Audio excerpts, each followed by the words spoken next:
Welcome to the Voice of the Agent. We're now going to talk about consumer and professionalism. So a couple of questions about that. So around 3/4 of both consumers and agents support mandatory qualifications for agents.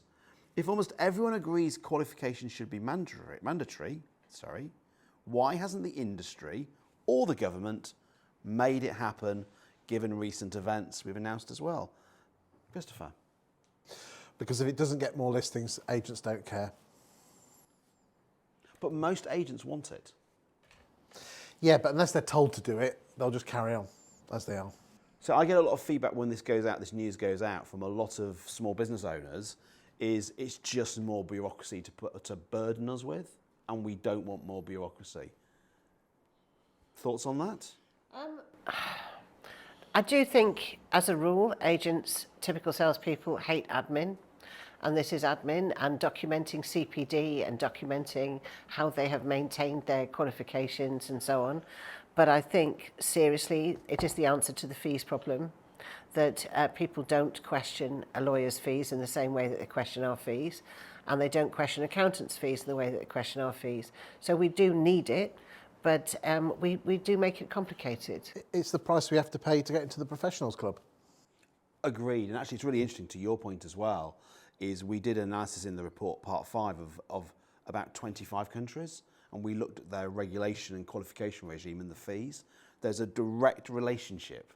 It's almost like we seem to think that England is a special case and the laws of everywhere else don't apply, but wherever qualification and regulation is tighter, fees go up. So do you think the government's actually going to, change of leadership in hand, do you think they're actually going to make the change this time and we're going to get proper qualifications for estate and letting agents?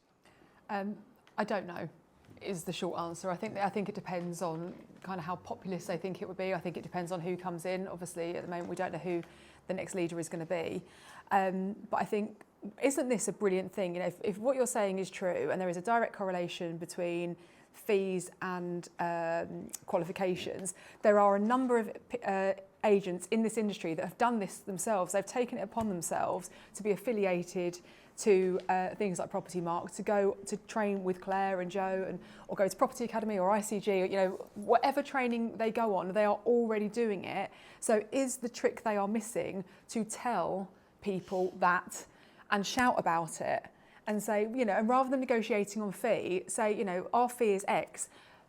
Oh yeah, well so-and-so came around and their fee is Y. Oh yeah, but we spend X amount per year on training.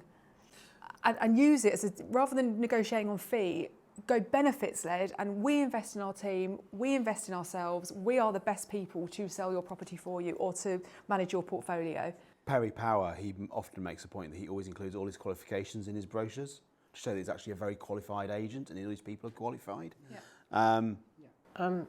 Claire? No, Claire? We are custodians of people's front door keys and burglar alarm codes, and we choose strangers to march around their empty properties while they're away on holiday. We have the opportunity to not just case the joint, but take photographs of it, which we share with other people.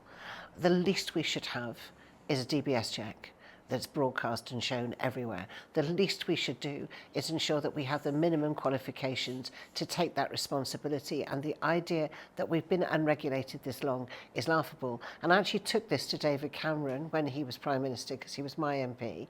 And he said he did not propose to regulate the industry at that time because he felt it was the barometer of the national wealth. However, I think now when we've got AI coming in, where there's a possibility that a bot might choose who has Nan's front door key, that we really need to look at this a bit more seriously and look at not just the qualifications on entry, but the qualification maintenance, so that we are the professionals to join out the other stakeholders in the industry. Brilliant. Chris? Well, I don't operate in a estate agency, but what I can say is that our industry, you know, visuals, is also unregulated. You know, no one is asking me for, you know, for a professional stamp of approval, you know, in terms of ROPA or, you know, chartered accountancy or AACA or qualification or whatever that might be, or a legal practicing certificate. But there is a bit of pay to play in our space that, you know, the majority of professionals in our industry are degree level educated. We've either done media degrees or we've done film degrees. All of my team have either got decades of experience or they're degree level qualified, and so there is a little bit of a benchmark there, but even in our space, we're always actively trying to put people through training. I can't see training and regulation as a bad thing, because it only leads to better quality, better practices, and fundamentally a better result for client. And a better result for client and a better quality of service will result in better fees. So, and it's the same for our industry as well. The reason why we work with people who are qualified or who are educated, who are of a certain standing, is that it goes back to the trust.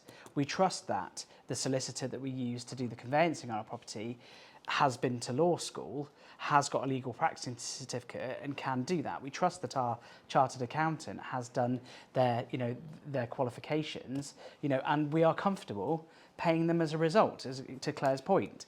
And so I think the only way to get out of this mire of this kind of race to the bottom on fees is to regulate.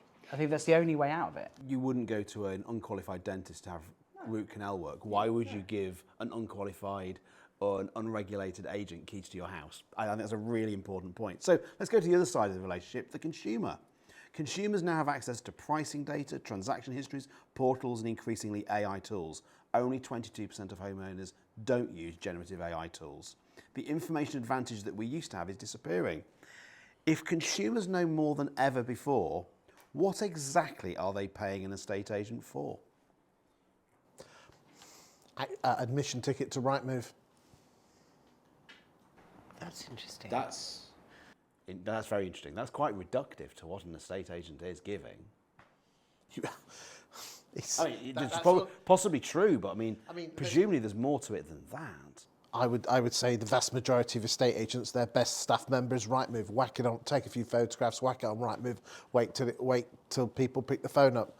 The valuer then goes into hiding, doesn't do the vendor management, and then 6, 10, 12 weeks down the line, the negotiator shaves off $5,000 when they should have shaved off 50, simply because the valuer was paid a commission to list the property. That is basically the cancer of estate agency. And until we get focused on wanting to help people move home and get paid just to get people to move home and not listing, then this industry deserves what it gets.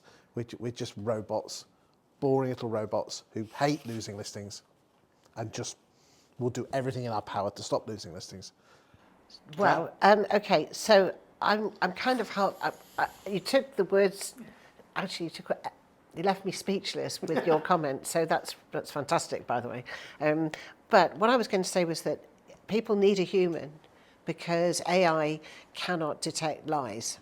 AI can't detect empathy or emotion. AI cannot comfort somebody who's going through death, divorce and debt. AI cannot help somebody that has mobility assistance being able to work out which property would work for them. We need humans to be there, to hold hands, to guide people, to reassure, and to take that responsibility of the privacy of their home and their time seriously. And the moment that an agent thinks a bot can do all of that for them is the day they should close their doors. So there is a role for a human. It needs to be well trained, it needs to be well paid, it needs to be qualified. Brilliant. I genuinely believe, having moved just over 2 years ago, I don't think the role of an estate agent is the house selling bit. I think the role of an estate agent is the support. Because I think any idiot can sell something, right? I sell things every day and I'm an idiot, right? But the reality is that the sale bit is the shortest bit. If you look at the transactional process of your sale, right, it took forever because of conveyancing and time on market, blah, blah, blah, blah, blah, right? The actual sales bit, from listing our property to selling it, was 3 weeks. The market was slightly different. You could say it was undervalued, but I think we got fair market rate for it, yeah? 3 weeks and we got a sale. That wasn't the end of the process, but we sort of say, the estate agency is selling houses. Well, it isn't, is it? The selling houses bit is such an infinitesimally small bit of the entire process that to Claire's point, it's not about the selling of the houses bit. And Chris has been quite glib, but he's, anyone can put a property on Rightmove, but the best agents nurture their client. And it goes back to the trust. I actually think everyone talks in all these conferences about no, like and trust, no, like and trust, no, like and trust. You've heard it 1,000 times, right? But the trust bit at the very top of that pyramid, everyone equates to spending money. But it isn't, because the value in, I'm not going to move home again probably for 10 years or more, right? But the experience that I have with that agent predicates my reluctance or willingness to tell someone, I had a phenomenal experience with this agent. You should do X. You should use Y. My conveyancer, to be fair, they were awful, right? I would never recommend them, right? But I've actively told people, don't use that solicitor. They're shit, right? Do not use them, right? And it will have cost them money, right? So that trust bit at the very top needs to be split with, yes, they've given you their hard-earned pennies, but also, what is the onward trend? And we talk about this, losing listings, whatever, and it goes back to the trust bit. It goes back to you talking about Brendan. If people trust that not just the bit where they take the money, the bit where they sell the houses is right for them, that your businesses will excel, and it stops being a bang it on Rightmove, that's why we're using an agent. It becomes we want someone to help us move. Put it on a portal and pray, as it's coined. David Adams, the aforementioned David Adams from Cavendish, he talks about the hard work starts after the completion. Correct. Danny, what are we paying estate agents for in a world of AI and tech? And they add no value, don't they? We're paying them for, I think everyone's summed it up really. It's trust. And it is, you don't, we talked about this earlier, you don't know what you don't know. And I think, as a layman, you sit there and think, I could sell my own house. Why would I pay you £5,000 or £6,000 or £2,000 or whatever the fee happens to be?